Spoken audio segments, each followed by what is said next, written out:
વતે નરેશભાઈ પટેલ. આમ મારું વતન છે બાલિશના અને હું સરકારી ફાર્માસિસ્ટ છું. પાટણ જિલ્લાના સરસ્વતી તાલુકાના એડલા પ્રાથમિક આરોગ્ય કેન્દ્રમાં ફાર્માસિસ્ટ તરીકે ફરજ બજાવું છું.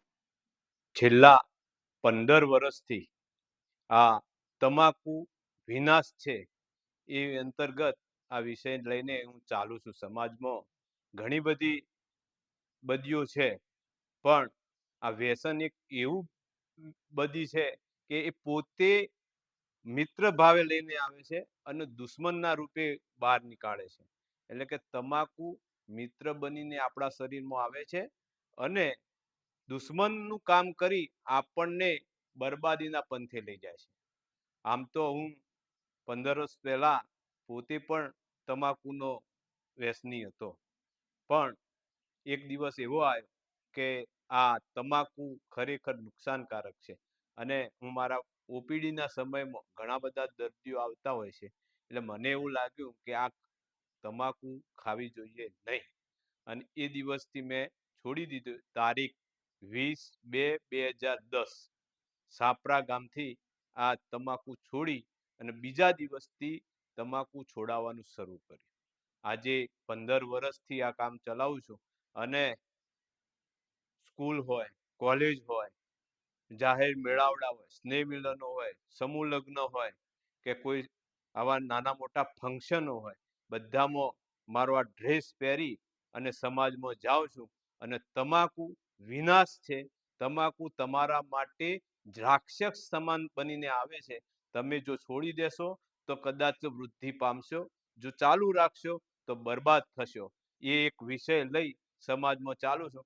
350થી પણ વધારે કાર્યક્રમો કરી ચૂક્યો છું.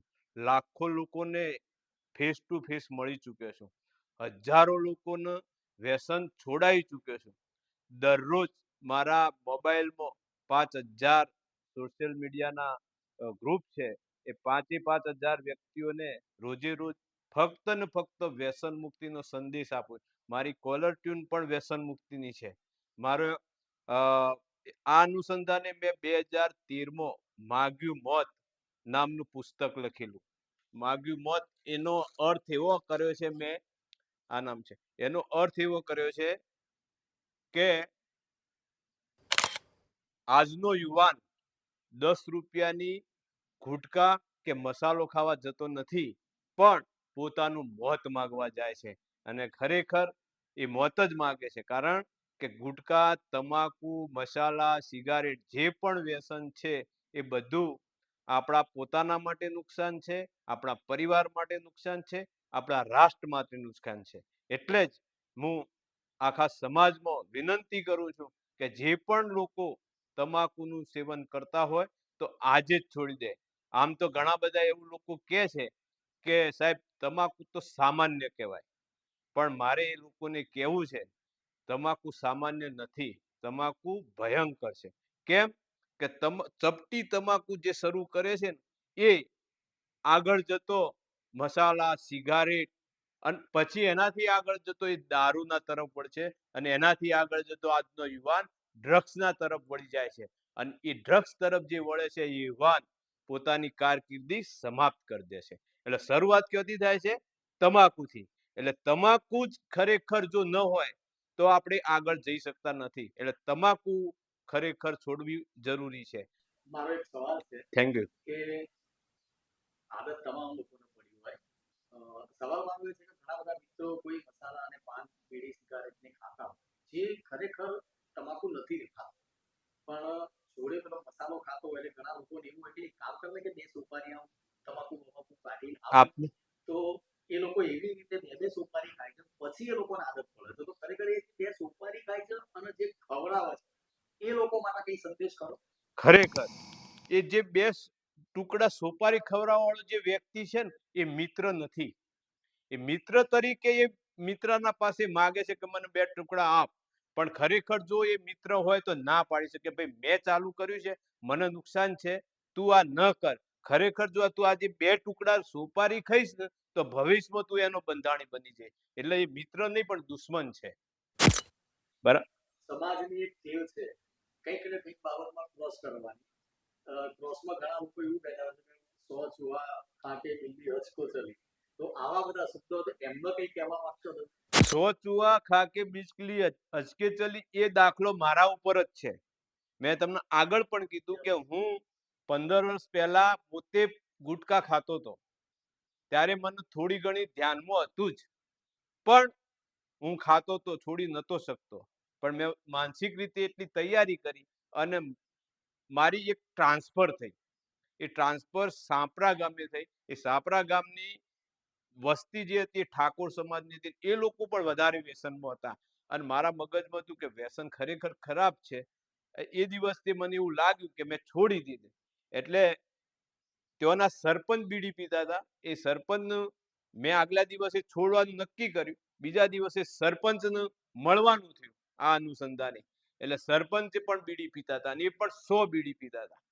અને એ સરપંચને મેં 2 મિનિટ જ ફેસ ટુ ફેસ તમાકુના નુકસાન, બીડીના નુકસાન વિશે સમજાયું અને સરપંચે ત્યોંના ત્યો 100 બીડી ફેંકી દીધી. 1 કિલો પેડા મંગાયા અને આખામાં જેટલા પણ લોકો બેઠા હતા બધાને પેડાની ખવડાવી અને કીધું કે આજથી હું બીડી નહીં પીવું.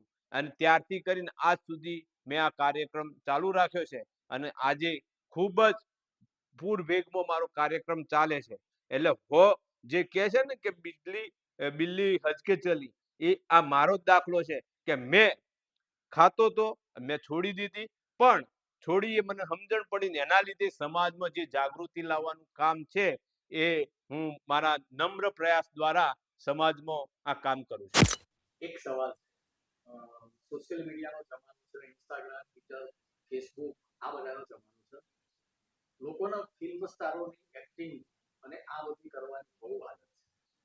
અત્યારે જેટલા પણ જાહેરાતો એડ આવતી હશે તો ક્યાંક ને ક્યાંક કોઈ વ્યક્તિ હશે, આપણે એ કલાકારનું કોઈનું કશાનું નામ નથી દેવું, અને એ લોકોને જોઈને આજની યુવાધન પેઢી એનું અનુકરણ કરી રહી છે. તો એમના માટે કોઈ સંદેશ આપશો?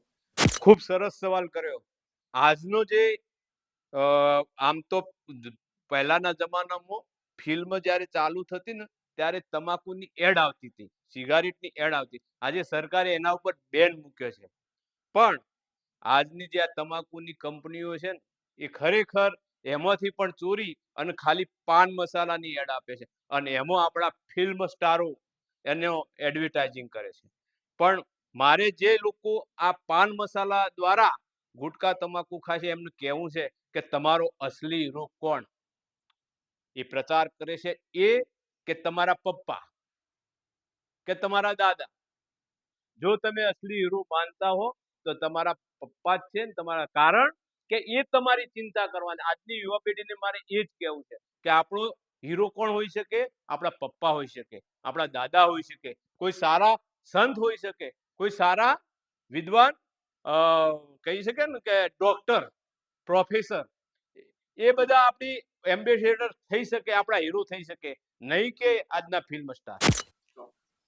મારો લાસ્ટ સવાલ છે કે આ જે તમે બહુ મસ્ત કુર્તો બનાવ્યો છે, આ બેઝનો વિચાર કેવી રીતે આવ્યો? આ જે જબ્બો ખરેખર મારા એક મિત્ર છે નીલમ પટેલ.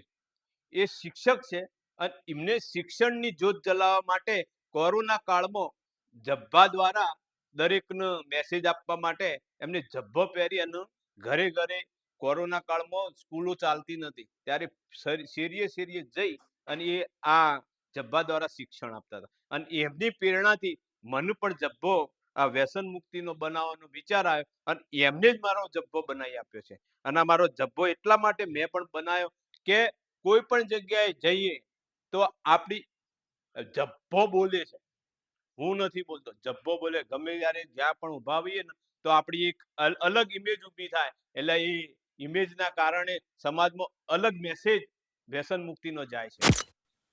લાસ્ટમાં કંઈ રજા જો કે આપણા યુવાધનને કે આપણા મિત્રોને કે જે લોકો વ્યસન કરે છે અને જે લોકો નથી પણ કરતા એ લોકોનો કયો સંદેશ, અને જે લોકો વ્યસન કરે છે એમને પણ છોડવા માટેનો કઈ સંદેશ આપશો? એક સંદેશ એવો આપી શકાય, જે લોકો વ્યસન નથી કરતા એ લોકોને મારી નમ્ર વિનંતી છે કે જ્યારે જ્યારે પણ આવા કોઈ વ્યસન મુક્તિના કાર્યક્રમ હોય તો એમાં એ સહભાગી થાય અને જે લોકો વ્યસન કરે છે એમના આ બાબતે અવેર કરે.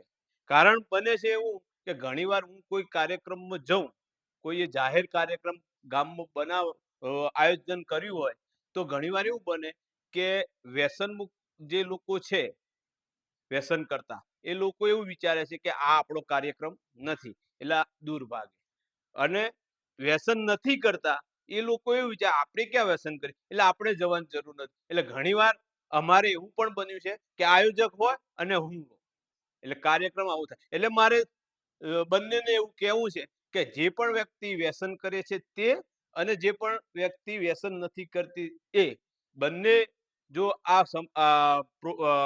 અભિયાનમાં જોડાશે તો મને ચોક્કસ વિશ્વાસ છે સમાજ 100% વ્યસન મુક્ત થવા માટે બિલકુલ એ રસ્તે ચાલશે. અને એના માટે આ વ્યસન મુક્તિ અભિયાન હું છેલ્લા 15 વર્ષથી ચલાવું છું. અને મારી સાથે મારા મુકેશભાઈ યોગી, મારા નિવૃત્ત એન્જિનિયર છે, એ પણ મને છેલ્લા 2 વર્ષથી સાથ સહકાર આપે છે. મારા પરિવારમાં મારો સન પણ છે. મારો સન પણ મને પોતે ફાર્માસિસ્ટ છે અને એ પણ મારા અભિયાનમાં જોડાયેલો છે. એટલે તમામનો અહીંયા આભાર માનું છું. છેલ્લે એટલું જ કહીશ કે જે આ વિડીયો દ્વારા સમાજને મારે જે મેસેજ આપવો છે એ એટલો જ છે કે જે પણ કોઈ વ્યક્તિ, ચાહે એવું યુવાન હોય, ચાહે वो વિદ્વાન હોય, કે ચાહે અભણ હોય, ચાહે તવંગર હોય, કોઈ બી હોય, ચાહે બહેન હોય. ઘણી જગ્યાએ ગુટકા બહેનો પણ ગુટકા ખાય, એટલે ચાહે બેન પણ હોય, તો એ બધાને મારે એક જ વિનંતી છે કે આ તમાકુ નામનો રાક્ષસ આપણા જીવનમાં હોવો જોઈએ નહીં. અને એના કારણે ઘણું બધું આપણા પરિવારનું, આપણા સમાજનું, આપણા રાષ્ટ્રનું નુકસાન થાય છે. એટલે મારી નમ્ર વિનંતી છે કે આ વિડીયો દ્વારા મારો તમને ખૂબ જ સંદેશ એ આપવો છે કે આ વ્યસન મુક્તિ અભિયાનમાં આપ સૌ જોડાઓ.